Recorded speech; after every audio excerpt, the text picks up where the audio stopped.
Bom dia. Antes da nossa oração, eu quero ler com vocês o que o apóstolo Paulo escreveu na sua carta aos Romanos, no capítulo 5, no verso 20, porque assim nos diz a palavra de Deus. Sobreveio a lei para que avultasse a ofensa, mas onde abundou o pecado, superabundou a graça. Meus queridos, nestes dias eu tenho falado do amor de Deus demonstrado aos homens. E isto, portanto, diz respeito a cada um e a todos nós. E a esse amor nós chamamos de graça. O verso que nós acabamos de ler começa afirmando que a lei sobreveio, ou melhor dizendo, foi estabelecida por Deus com a clara intenção de destacar a dimensão da ofensa que o homem demonstra para com ele. E isto só reforça o fato de que a graça de Deus não está refém ou subordinada ou condicionada aos delitos do homem. Deus não limita a sua graça por conta dos maus procedimentos do homem. Muito pelo contrário, a graça de Deus é concedida ao homem pecaminoso, aos pecadores desamparados, baixos, fracos e impiedosos até. Se a questão do delito, do erro, da transgressão surge, e se está determinado que aqueles que com pecado não terão graça, então a graça está fundamentalmente anulada. A graça de Deus nunca pode ser retida simplesmente porque o homem pecou. A graça de Deus não diminui nem mesmo quando os pecados do homem aumentam. A maioria das pessoas pensa que a graça de Deus só pode ser recebida quando não há erros ou falhas cometidas. Este é um pensamento totalmente equivocado. Por quê? Porque o pecado oferece a melhor oportunidade para a graça de Deus operar.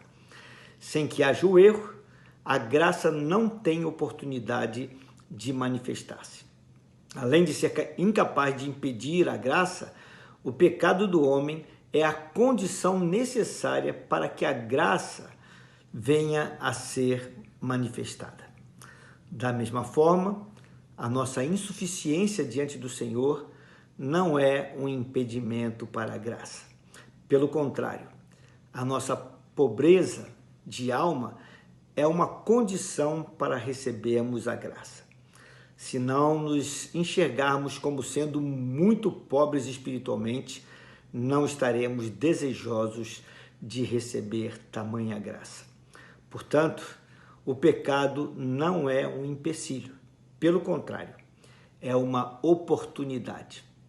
O nosso problema é que sempre achamos que temos de melhorar a fim de merecermos a graça divina.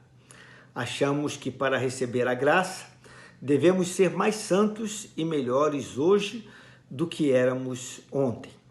Todavia, esse verso de Romanos, capítulo 5, verso 20, nos diz que onde abundou o pecado, superabundou a graça. A palavra de Deus nos mostra que onde estiver o pecado, ali estará também a graça. A palavra abundar, na linguagem original, tem a ver com a ideia de transbordar.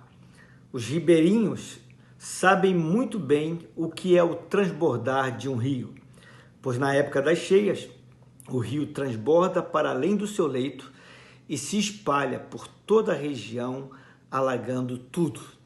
É isso o que significa o termo abundar, utilizado pelo apóstolo Paulo neste verso bíblico. Com isto, ele está dizendo que o pecado é grande, mas a graça é ainda maior e cobre o pecado. Esta é a graça de Deus, o amor que vem em direção ao desfavorecido. O homem tem um estranho conceito de querer pensar que para receber graça deve estar sem pecado, mas isto não existe. Todavia, mesmo que os nossos pecados sejam muito sérios e possam elevar-se muito, a graça de Deus se eleva ainda mais. Qual é, portanto, a essência da graça de Deus? A graça de Deus é simplesmente Deus vindo à posição do pecador para tomar sobre si a consequência dos pecados do pecador. Por favor, lembre-se da definição que dei no dia de ontem. Graça é Deus trabalhando em favor do homem. Se não tivéssemos qualquer delito, não necessitaríamos de que Deus fizesse qualquer coisa por nós e, como resultado, não necessitaríamos da graça de Deus. Mas, por termos pecado e por termos problemas, Ele tem de vir e solucionar os nossos problemas.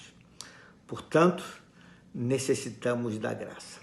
E louvado seja o nosso Deus por seu amor incondicional derramado sobre nós em forma de graça. E por sermos objeto de tamanha graça, eu queria orar mais uma vez nessa manhã com vocês, sendo grato a Deus por tão grande amor a nós demonstrados. Vamos orar? Pai querido, Deus de amor, obrigado por esse verso tão precioso registrado nas Escrituras Sagradas e que Paulo proferiu, mostrando que veio a lei, vieram os mandamentos, mas não para que o homem cumprisse a fim de obter com isso o amor de Deus. Pelo contrário, o mandamento foi dado tão somente para demonstrar que o homem é pecador e que precisa do Senhor, para escancarar, para deixar bem claro que o homem peca, erra contra o Senhor, mas também para dizer, Senhor Deus, que a graça do Senhor está disponível a todo aquele que no Senhor crê.